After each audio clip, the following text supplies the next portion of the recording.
समय पहले की बात है। मध्य प्रदेश के एक छोटे से गांव में दो भाई राम और श्याम रहते थे।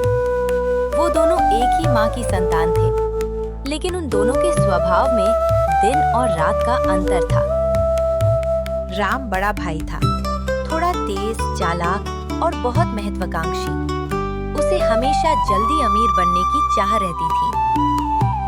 वही श्याम छोटा था, शांत स्वभाव का, मेहनती, ईमानदार और बहुत ही सहनशील।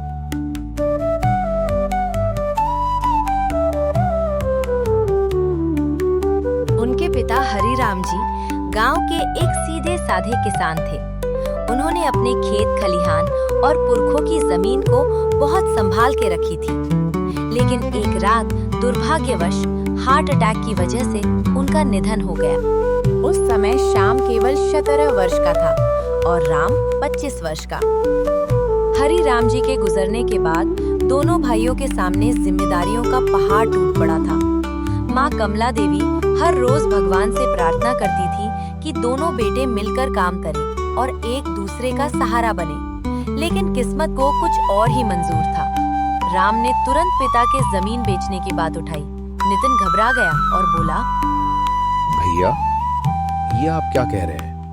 हम भला पिताजी की उस जमीन को कैसे बेच सकते हैं? ये हमारे पूर्वजों का आशीर्वाद है, और भला आशीर्वाद कोई बेचता है क्या? तू नहीं समझेगा छोटे।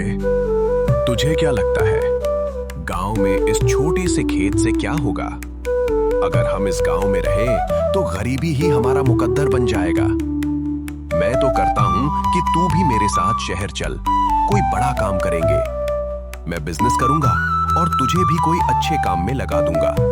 गांव का घर खेत सब बेच देते हैं। नहीं भैया, मैं आपके साथ शहर नहीं आ सकता। इस गांव से, यहाँ के खेतों से मेरी बहुत यादें जुड़ी हैं। श्याम इस गांव के खेतों से, मिट्टी से बहुत जुड़ा हुआ था। उसके लिए गांव छोड़ना बहुत मुश्किल था, इसलिए उसने माँ के साथ यही रहने का फैसला किया।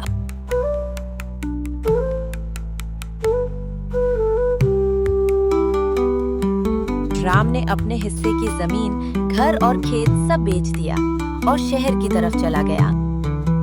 श्याम गांव में ही रह गया। जो जमीन बची वही उसका संसार बन गई। उसने बैल जोते, खेत जोते और माँ की देखभाल की। शहर में राम ने पिता की दौलत से व्यापार शुरू किया। शुरुआत में उसने खूब पैसा कमाया, दौलत, शोहरत, गाड़ी। उसने पिता के पैसों से अपना आईसी का व्यापार शुरू किया था। शुरुआत में उसने खूब पैसा कमाया, उसके सारे सौदे तय हुए और वहीं से उसके घमंड की शुरुआत हुई। वो जब भी गांव आता तो अपनी गाड़ी का और नए नए कपड़े पहनकर शो ऑफ करता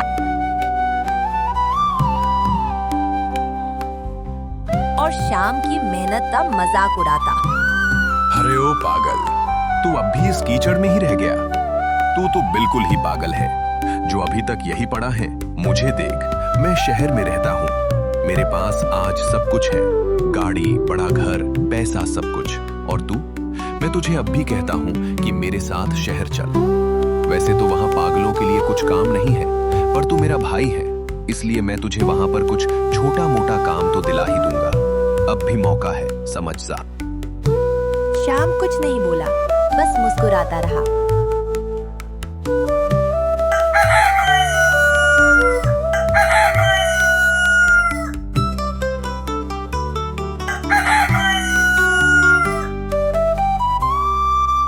शहर की चमक धमक ने राम को बिल्कुल ही बदल दिया था। वो अब गांव को बिल्कुल भूल चुका था।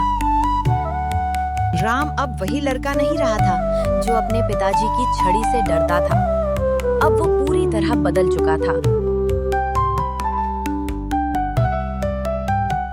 राम हर 3 महीने में शहर से गांव घर आता अपनी माँ से मिलने। घर आता, अपनी माँ के पास बैठता और बातें करता और हर बार माँ को अपने साथ ले जाने की जिद करता। माँ नहीं गई। राम अपने साथ अपने कई दोस्तों को भी गांव लेकर आता और फिर उनके सामने श्याम को नीचा दिखाता। लेकिन श्याम में कभी भी उसकी बातों पर ध्यान नहीं दिया और अपने पूरे मन से खेत में काम करता रहा। जैसे ही गांव में राम के आने की खबर पहुंची, सभी गांव वाले उससे मिलना चाहते थे। सभी चाहते थे कि उनकी बेटी का रिश्ता राम से तय हो जाए। लेकिन गांव के सरपंच की नजर राम पर थी। उसने अपनी बेटी की शादी राम से तय कर दी थी। बेटी भी मॉडल जमाने की थी। महंगे महंगे कपड़े, लिपस्टिक और बहुत मेकअप के महंगे महंगे प्रोडक्ट खरीदती थी।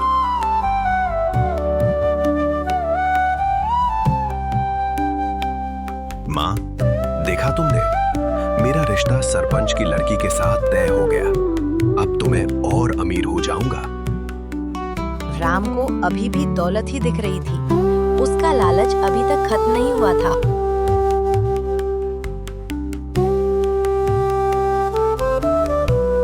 दोनों की शादी तय हो गई थी। दोनों की शादी धूमधाम से हुई। शादी ऐसे हुई थी जैसे मानो कि कोई राजा महाराजा की शादी हो। गांव वाले तो इस शादी को देखते ही रह गए। उधर राम अपने खेतों के कामों में ही लगा रहता था और हमेशा माँ की सेवा करता रहता था। माँ बूढ़ी हो चली थी, लेकिन श्याम ने माँ की खूब देखभाल करी, कमजोर महसूस नहीं होने दिया। कुछ दिनों बाद श्याम ने भी शादी कर ली। श्याम की पत्नी एक साधारण औरत थी। शादी के बाद दोनों का जीवन एकदम साधारण था और श्याम अपने कामों में ही लगा रहता था। अब दोनों भाई अपनी अपनी घर गृहस्थी में बिजी हो गए थे। अब दूसरी तरफ राम का भी बिजनेस धीरे धीरे धीमा पड़ गया था।